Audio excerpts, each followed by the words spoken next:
இயேசு கிறிஸ்துவின் நாமத்தில் வாழ்த்துக்கள். இந்த புதிய மாதம், புதிய நாள், இந்த நாளுக்காக ஆண்டவருக்கு நன்றி செலுத்துவோம்.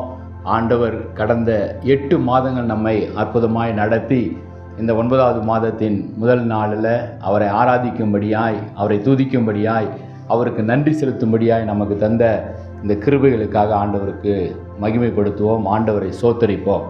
சுவாசமுள்ள யாவும் கர்த்தரை துதிப்பதாக என்று எழுதப்பட்டபடி ஆண்டவர் கடந்த 8 மாதங்கள் நமக்கு செய்த நன்மைகள், அவர் நமக்கு பாராட்டின கிருபைகள், அவர் நமக்கு செய்த ஆசீர்வாதங்கள், நமக்கு செய்த ஒத்தாசைகள் எல்லாவற்றையும் நம்ம எண்ணி பார்த்து அவருக்கு நன்றி செலுத்தும்படியாய், அவர் ஆராதிக்கும்படியாய் வந்திருக்கிறோம்.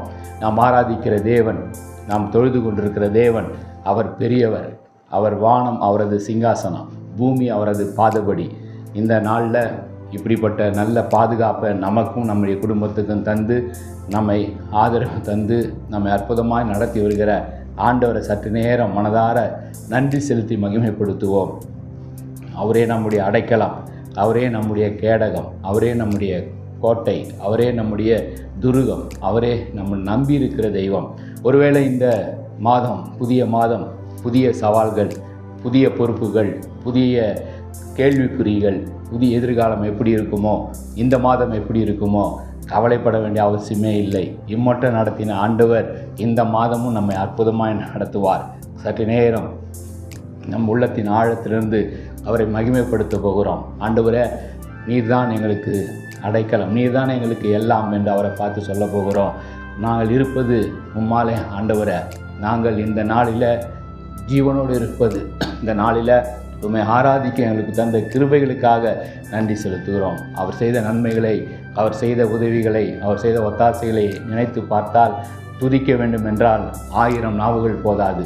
அவ்வளவு நன்மைகள், அவ்வளவு ஆசீர்வாதங்கள், அவ்வளவு கிருபைகள். இந்த வருடத்தை ஆரம்பித்தவர்கள் நம்மத்திலே இல்லை. ஏன் கடந்த மாதத்தில் இருந்தவர்கள் கூட நம்மத்திலே இல்லை. ஆனால் உங்களுக்கும் எனக்கும் ஆண்டவர் வாக்குத்தத்தங்களை தந்து, கிருபைகளை தந்து, இரக்கம் பாராட்டி ஜீவனோடு நம்ம வைத்திருக்கிறாரே. அவரை பார்த்து இன்றைக்கு மகிமைப்படுத்த போகிறோம். அவரை பார்த்து சொல்ல போகிறோம், நீங்கள் இல்லைன்னா நாங்கள் இல்லை ஆண்டவரே. நீர் இல்லாத நாளெல்லாம் நாளாகுமா ஆண்டவரே. நீங்கள் தான் என்னுடைய தேவன், நீங்கள் தான் என்னுடைய இரட்சகர், நீங்கள் தான் என்னுடைய தலைவர், நீங்கள் தான் என்னுடைய சிநேகிதர் என்று சொல்லி அவரை நோக்கி பார்த்து நம்ம மகிமைப்படுத்தி பாடலை பாடி அவரை உயர்த்த போகிறோம். அவர் எல்லாரும் ஒரு மனதின் ஆவியோடு உள்ளத்தின் ஆழத்திலிருந்து அவரை நோக்கி பார்த்து, நீரில்லாத நாளெல்லாம் நாளாகுமா, நீரில்லாத வாழ்வெல்லாம் வாழ்வாகுமா, நீரில்லாத நாளெல்லாம் நாளாகுமா, நீர் இல்லாத வாழ்வெல்லாம் வாழ்வாகுமா, உயிரின் ஊற்றே நீயாவாய், உண்மையின் வழியே நீயாவாய், உயிரின் ஊற்றே நீயாவாய், உண்மையின் வழியே நீயாவாய், உறவின் பிறப்பே நீயாவாய், உள்ளத்தின் மகிழ்வே நீயாவாய், உறவின் பிறப்பே நீயாவாய், உள்ளத்தின் மகிழ்வே நீயாவாய், நீரில்லாத நாளெல்லாம் நாளாகுமா, நீரில்லாத வாழ்வெல்லாம் வாழ்வாகுமா, நீரில்லாத நாளெல்லாம் நாளாகுமா, நீரில்லாத வாழ்வெல்லாம் வாழ்வாகுமா. கண்களை மூடி அப்படியே ஆண்டவர் நோக்கி பார்த்து ஜெபித்து, ஆண்டவரே, துதிகளின் மத்தியில் வாசம் செய்கிறவரை, தூயாதி தூயவரை, ராஜாதி ராஜாவே, கர்த்தாதி கர்த்தரை, இந்த நாளுக்காக, இந்த மாதத்துக்காக நன்றி செலுத்துகிறோம், மகிமைப்படுத்துகிறோம், உயர்த்துகிறோம். ஆண்டவரை, துதி பலிகளை ஏற்றுக்கொண்டதற்காக சோத்தரிக்கிறோம். உடைய நாமம் மகிமைப்படட்டும். துதி கன மகிமை எல்லாவற்றையும் ஒருவருக்கு ஏறெடுக்கிறோம். இயேசு ஜெபங்க நல்ல பிதாவே, ஆமென். இயேசு கிறிஸ்துவின் நாமத்தில் வாழ்த்துக்கள். இந்த மாதத்துக்கு உண்டான வார்த்தை, வாக்குத்தத்தம், ஆசீர்வாதத்துக்காக ஆண்டோடைய பாதத்தில் காத்திருக்கும் பொழுது ஏசாயா தீர்க்கதரிசி எழுதின புஸ்தகம் 48வது அதிகாரம் 15வது வசனத்தை ஆண்டவர் நமக்கான வார்த்தையாய் நமக்கு சுட்டி காட்டின வார்த்தையை நான் வாசிக்கிறேன். நானே அதை சொன்னேன், நான் அவனை அழைத்தேன், நான் அவனை வரப்பண்ணினேன், அவன் வழி வாய்க்கும். நம்முடைய வழிகளை இந்த மாதம் ஆண்டவர் வாய்க்க பண்ணுவேன் என்கிற வாக்குத்தத்தத்தை நமக்கு தந்திருக்கிறார். ஒருவேளை கடந்த மாதங்கள் எல்லாம் நான் எத்தனையோ வாக்குத்தத்தங்களை பெற்றுக்கொண்டேன், ஆனால் இன்னும் அந்த வாக்குத்தத்தங்கள், இன்னும் நான் எதிர்பார்த்த காரியங்கள் வாய்க்கவில்லையே, இன்னும் நான் எதிர்பார்த்த ஆசீர்வாதங்கள் எனக்கு கிடைக்கவில்லையே, இன்னும் நான் எதிர்பார்த்திருக்கிற என் இலக்கை நான் அடையவில்லையே என்று ஒருவேளை நீங்கள் சோர்ந்து போயிருக்கலாம், அல்லது திகைத்து கொண்டிருக்கலாம், அல்லது என்ன செய்வது என்று தெரியாமல் தவித்து கொண்டிருக்கலாம். உங்களுக்கான வார்த்தை, உங்களுக்கான வாக்குத்தத்தம், இந்த மாதம் உங்கள் வழிகளை நான் வாய்க்க செய்வேன். வேதத்தில் அநேக இடங்களில் ஆண்டவர் வழிகளை வாய்க்க செய்கிற காரியங்களை நாம் பார்க்க முடியும். ஆனால் வழிகள் ஏன் வாய்ப்பதில்லை என்பதை நம்ம முதலாவது சிந்திக்க போகிறோம். ஒரு 3 காரியங்கள் ஏன் வழிகள் வாய்ப்பதில்லை என்பதையும், வழிகள் வாய்க்க வேண்டும், நம்முடைய காரியங்களை நம்ம வெற்றி பெற வேண்டும், ஜெயம் பெற வேண்டும் என்றால் எந்த 3 காரியங்களை நாம் பின்பற்ற வேண்டும் அல்லது கடைபிடிக்க வேண்டும் என்ற சிந்தனையை இந்த நாளில் நம்ம சிந்திக்க போகிறோம். முதல் 3 என்ன செய்யக்கூடாது என்பதை 1வது சங்கீதம் 1ஆம் அதிகாரத்தில் நம்ம வாசிக்கலாம். அந்த முதல் சங்கீதம் நமக்கு தெரிந்த, அனைவருக்கும் தெரிந்த அந்த சங்கீதத்தில் துன்மார்க்கருடைய ஆலோசனையின்படி நடவாமலும், என்ன அழகான ஒரு அற்புதமான ஆலோசனையை சங்கீதக்காரன் ஆரம்பிக்கிறான். 3 காரியங்கள்: பாவிகளுடைய வழியில் நில்லாமலும், பரியாசக்காரர் உட்கார இடத்துல உட்காராமலும் என்று சொல்லி, அப்படிப்பட்டவருடைய காரியங்கள் தான் அதுக்கு அடுத்து என்ன செய்ய வேண்டும் என்கிற காரியத்தை 2வது வசனத்தில் வார்த்தையில் சொல்லி 3வது வசனத்தில் ஆசீர்வாதத்தை சொல்லுகிறான். அப்படிப்பட்டவர்கள் நீர்க்காலின் ஓரமாய் நடப்பட்டு தன் காலத்தில் தன் கனியை தந்து இலையுதிராதிருக்கிற மரத்தை போல் இருப்பான், அவன் செய்வதெல்லாம் வாய்க்கும்.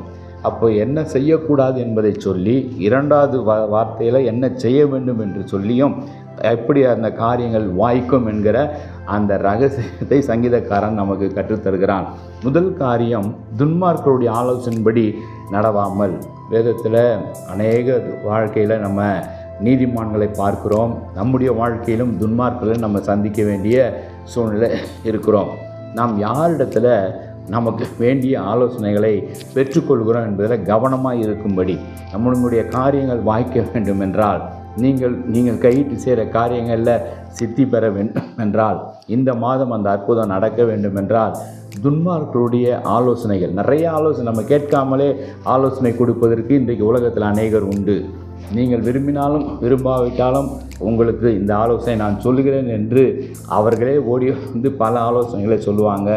ஆனால் சொல்லுகிறவர்கள் யார், அது எப்படிப்பட்ட ஆலோசனை என்பதை ஏற்றுக்கொள்ளலாமா வேண்டாம் என்பதை நீங்கள் தான் முடிவு செய்ய வேண்டும். அதைத்தான் வேதம் நமக்கு கற்றுத்தருகிறது. துன்மார்க்கருடைய ஆலோசனையின்படி நடவாது. 1 ராஜாக்களில் 12ஆம் அதிகாரத்தில் ரெகபெயாம் என்கிற ஒரு ராஜாவை நம்ம பார்க்கிறோம். அந்த ரெகபெயாம் அவருடைய தகப்பனாருக்கு பிறகு அவன் ஆட்சி பொறுப்பை எடுத்த உடனே அவன் ஆலோசனை கேட்கிறான். முதியவர்களிடத்தில் ஆலோசனை கேட்கிறான். முதியவர்கள் வந்து அவனுக்கு ஆலோசனை சொல்லுகிறார்கள். பிறகு அவனுக்கு ஒத்த வாலிபர்களை அழைத்து அவர்களிடத்தில் ஆலோசனை கேட்கிறான். இது 2 இடத்துலையும் ஆலோசனை கேட்டுவிட்டு முதியோர்கள் தனக்கு சொன்ன ஆலோசனையை அவன் தள்ளிவிட்டான் என்று பார்க்கிறோம். முதியவர்கள் நம் ஆலோசனை கேட்டு நடக்க வேண்டியவர்கள். அவர்கள் அந்த பாதையில் நடந்திருப்பாங்க.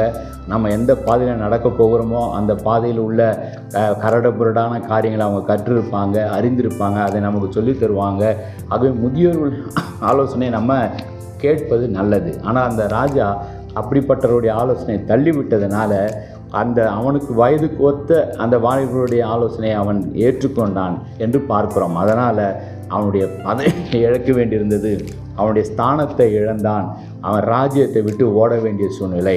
துன்மார்க்கருடைய ஆலோசனைகளை ஒருபோதும் கேட்காமல் இருப்போம், கவனமாக இருக்க வேண்டும். 2வது காரியம் சொல்லுகிற காரியம், பாவிகளுடைய வழியில் நில்லாமலும். வேதத்தில் ஒரு உதாரணத்தை நான் உங்களுக்கு சொல்ல வேண்டும் என்றால், 2 சாமுவேல் புஸ்தகம் 15ஆம் அதிகாரம், அந்த அதிகாரத்தில் தாவீது ராஜாவுடைய மகன் அப்சலோம் என்கிறவன் வழியிலே நின்று, பட்டணத்தின் வழியில் வாசலில் நின்று அங்கே ராஜாவிடத்தில் நியாயம் தங்களுடைய வழக்குக்கு நியாயம் வேண்டும் என்று கேட்க வேண்டும் என்று போகிறவர்களை அழைத்து, வழியில் எப்படிப்பட்ட ஆளாக இருக்கலாம் பாருங்கள். நான் அந்த ராஜாவிடத்தில், தாவீது ராஜாவிடத்தில் போக வேண்டியவர்களை இவன் அழைத்து அவர்களுக்கு தேவையில்லாத ஆலோசனைகளை கொடுத்து ராஜாவுக்கு விரோதமாக அந்த ஜனங்களை மாற்றி போட்டான் என்று பார்க்கிறோம். ஆகவே தான் பாவிகளுடைய வழியில் நில்லாமல், பாவிகளை வழியில் நிறைய இருப்பாங்க, தெரிந்தவர்கள் இருப்பாங்க, அவர்களுடைய வழியில் நம்ம இழுத்து கொண்டு போய்விடுவார்கள். ஆகவே அதில் நம்ம கவனமாக இருக்க வேண்டும். அடுத்து சொல்கிறது அந்த வார்த்தை, பரியாசக்காரர்கள் உட்காரும் இடத்தில் உட்காராமலும். நீதிமொழிகள் புஸ்தகம் 21ஆம் அதிகாரம் 24வது வசனம் சொல்லுது, அகங்காரமும் இடும்பும் உள்ளவனுக்கு பரியாசக்காரன் என்று பெயர், அவன் அகந்தியான சினத்தோடு நடக்கிறான். பரியாசக்காரர்கள், நகைச்சுவை உணர்வு வேறு, பரியாசம் வேறு. நகைச்சுவை உணர்வு மற்றவர்களிடத்தில் நம்ம சொல்லும் பொழுது அவர்கள் அந்த நகைச்சுவையை கேட்டு சந்தோஷப்படுவார்கள். ஆனால் பரியாசம் என்பது மற்றவர்களை கேலி பண்ணுவது, கிண்டல் பண்ணுவது, மற்றவர்களை மனமடிவாக்குவது. ஆகவே இதில் நம்ம ரொம்ப ஜாக்கிரதையாக இருக்க வேண்டும். அப்படிப்பட்ட பரியாசக்காரர்கள் உட்கார இடத்துல உட்காராமல் இருக்கணும். உங்கள் வழிகள் வாய்க்க வேண்டும் என்றால் இந்த 3 விதமான காரியங்களை முதலாவது கவனம் செலுத்த வேண்டும். சரி, இப்பொழுது என்ன செய்ய வேண்டும் நம்ம வழிகள் வாய்ப்பதற்கு? அந்த ஆலோசனையை கொடுக்கிறான். கர்த்தருடைய வேதத்தில் பிரியமாக இருந்து இரவும் பகலும் அவருடைய வேதத்தில் தியானமாக இருக்கிற மனுஷன் பாக்கியவான். இந்த காரியத்தை நம்ம சிந்திக்கும் பொழுது கர்த்தருடைய வேதத்தில் நம்ம பிரியமாக இருக்க வேண்டும். முதல் காரியம், இந்த வேத புஸ்தகம் ஆண்டவருடைய வார்த்தை. இந்த வேத புஸ்தகத்தின் மேலே எப்படி நீங்கள் பிரியமாக இருக்கிறீர்கள்? எப்படி ஒரு மனுஷனுக்கு போஜனத்தின் மேலே, உணவின் மேலே ஒரு வாஞ்ச பிரியம், காலையில் எழுந்தவுடன் அதை உண்ண வேண்டும், மத்தியானம் ஒரு முறை, ஒரு நாளைக்கு 3 வேளை நன்றாக உண்ண வேண்டும், ருசியாக உண்ண வேண்டும். அப்பொழுதுதான் என் சரீரம் நன்றாக இருக்கும், அப்பொழுதுதான் என் நாவுக்கு ருசி, அது இன்பமான காரியம் என்று மனிதர்கள் நினைக்கிறார்களோ அதை போலவே ஆத்தும போஜனத்தையும் நம்ம விரும்ப வேண்டும். அது நம்ம ஆத்துமாவுக்கு, சரீரத்துக்கு எப்படி போஜனமோ ஆத்துமாவுக்கு அது போஜனம். சங்கீதம் 119:97 வாஸ்து 19, வேதத்தில் நான் எவ்வளவு பிரியமாக இருக்கிறேன் என்று சங்கீதக்காரன் சொல்கிறான். உபாகம் 8ஆம் அதிகாரம் 3வது வசனம், மனுஷன் அப்பத்தினால் மாத்திரமல்ல கர்த்தருடைய வாயிலிருந்து புறப்படுகிற ஒவ்வொரு வார்த்தையினாலும் பிழைப்பான் என்று எழுதப்பட்டிருக்கிறது. யோபு 23ஆம் அதிகாரம் 12வது வசனத்தை பார்த்தீங்க என்றால், அவர் உதடுகளின் கற்பனைகளை விட்டு நான் பின்வாங்குவதில்லை, அவருடைய வாயின் வார்த்தைகள் எனக்கு வேண்டிய ஆகாரத்தை பார்க்கிலும் அதிகமாய் காத்து கொண்டேன். ஆகாரத்தை பார்க்கிலும் நான் ஆண்டவருடைய வார்த்தைகளை அதிகமாய் காத்து கொண்டேன்.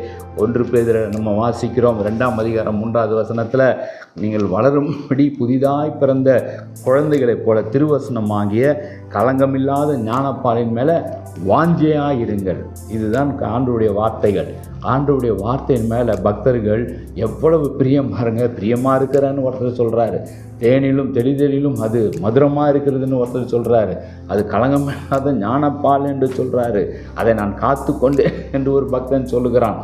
இந்த வேத வார்த்தைகள், ஆண்டவருடைய வார்த்தைகள் மேலே பிரியமாக இருக்கிறவர்களுக்கு காரியங்கள் வாய்க்கும். 2வது அதில் எழுதப்பட்டிருக்கிறது, இரவும் பகலும் அந்த வேதத்தில் தியானமாக இருக்கிற மனுஷன். இரவும் பகலும் அந்த பிரியமாக இருக்கிறது ஒன்று, தியானமாக இருக்கிறது என்றால் இதை வாசிக்க வேண்டும். அநேகரிடத்தில் இந்த வேத புஸ்தகம் இருக்கிறது, ஆனால் அதை அவர்கள் என்ன செய்வதில்லை, வாசிப்பதே இல்லை. ஆனால் இன்றைக்கு நமக்கு காரியங்கள் வாய்க்க வேண்டும் என்றால் வேதம் தருகிற முக்கியமான ஆலோசனை, நீ செய்வதெல்லாம் வாய்க்கும். இந்த மாதம் இதுவரை நான் செய்தது வாய்க்கவில்லையே, இதுவரை நான் செய்தது விளங்கவில்லையே, இதுவரையும் எனக்கு அனுகூலம் கிடைக்கவில்லையே, ஆண்டவர் ஏன் என்னை ஆசீர்வதிக்கலை? கர்த்தருடைய வேதத்தில் பிரியமாக இருக்கிற காரியம் 1வது. 2வது காரியம், அந்த வேதத்தை இரவும் பகலும் தியானமாக இருக்கிற மனுஷர் ஆசீர்வதிக்கப்பட்டவன்.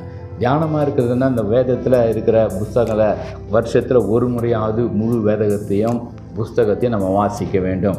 ஒரு நாளைக்கு 5 அதிகாரம் வாசித்தால், ஜனவரி மாதத்தில் நீங்கள் ஆரம்பித்தால் டிசம்பர் 31 முழுமையாக வாசித்து முடிக்க முடியும்.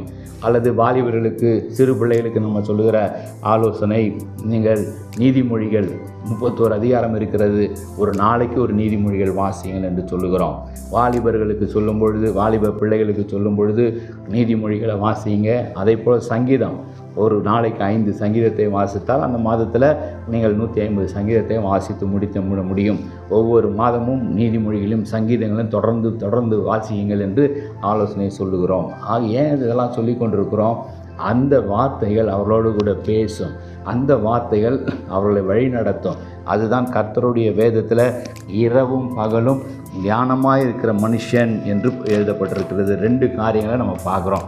3வது காரியம் உபாகமம் 29 அதிகாரம் 9வது வசனம் சொல்லுகிறது, இப்பொழுது நீங்கள் செய்வதெல்லாம் உங்களுக்கு வாய்க்கும்படி இந்த உடன்படிக்கை வார்த்தைகளை கை கொண்டு அவையின்படி செய்வீர்களாக. முதலாவது பிரியமாக இருக்க வேண்டும், கர்த்தருடைய வார்த்தைகளை தியானிக்க வேண்டும். 3வது அவைகளை கை கொள்ள வேண்டும், அவைகளின்படி நடக்க வேண்டும். வாசிப்பது நல்லது, நான் பிரியமாக இருக்கிறேன் என்று சொல்லுகிறவர்கள் அநேகர் உண்டு, இதை வாசிப்பவர்களும் அநேகர் உண்டு. ஆனால் வாசித்த இந்த வார்த்தைகள், சொல்லப்பட்ட இந்த வார்த்தையின்படி நடக்கிறோமா என்றால் அநேகர் நடக்கிறதே இல்லை. அதனால தான் காரியங்கள் வாய்ப்பதே இல்லை. இந்த வேதத்தை அதிகமாக நான் நேசிக்கிறேன் என்று நம்முடைய தேச தந்தை மகாத்மா காந்தி சொல்லியிருக்கிறார். அதிலும் அவரிடத்துல ஒரு மனுஷன் ஒரு நாள் இப்படி கேட்டான், உங்கள் அறையில் வேத புஸ்தகத்தை நான் பார்த்தேன், நீங்கள் வேதத்தை வாசிக்கிறதை நான் பார்த்தேன், ஏன் நீங்கள் கிறிஸ்துவ மதத்தில் நீங்கள் ஏன் சேரக்கூடாது என்ற கேள்வி அவருக்கு முன்பாக வைத்தான். அப்பொழுது அவர் சொன்னார், எனக்கு மிகவும் வேதத்தில் பிடித்தது இயேசு கிறிஸ்துவின் மலைப்பிரசங்கம், அது ரொம்பவும் பிடிக்கும்.